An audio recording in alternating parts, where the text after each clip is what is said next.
حبیب صلی اللہ تعالی علی محمد صلی اللہ علیہ وسلم.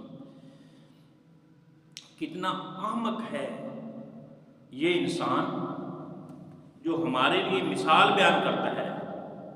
اللہ پاک فرما رہا ہے اور اپنی پیدائش کو بولا بیٹھا ہے. کیا یہ اپنے آپ کو نہیں دیکھتا کہ ابتدا میں ایک گندا نطفہ تھا جو کہ گلی ہوئی ہڈی سے بھی حقیر تر ہے. اللہ پاک نے اپنی قدرت کاملہ سے اس میں جان ڈالی. ایک پانی کے قطرے کو ہاتھ، پاؤں، ناک، کان، آنکھ دے کر دھڑکتا دل، سوچنے والا دماغ دے کر جیتا جاگتا انسان بنا دیا. اب یہ اپنی تخلیق کو بھول گیا، ایسا مغرور ہو گیا کہ اللہ پاک کی قدرت ہی کا انکاری ہو کر جھگڑنے آ گیا ہے.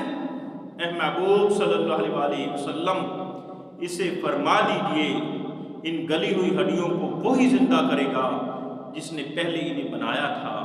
اور جو خدائے پاک ایک پانی کے قطرے کو گوشت، چربی اور ہڈیوں میں تبدیل کر سکتا ہے، وہ ان گلی ہوئی ہڈیوں میں دوبارہ جان بھی ڈال سکتا ہے.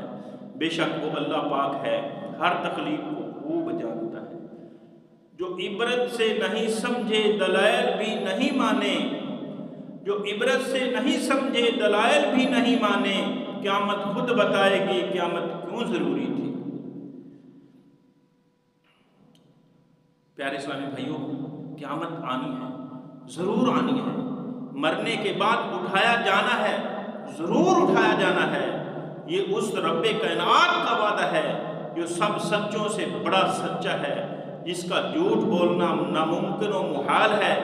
یہ اس رب کائنات کا وعدہ ہے جس نے یہ دنیا بنائی ہے.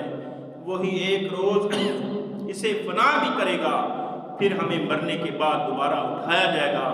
ہمارے اعمال کا حساب ہوگا. اس دن نیکوں کے لیے جنت ہوگی.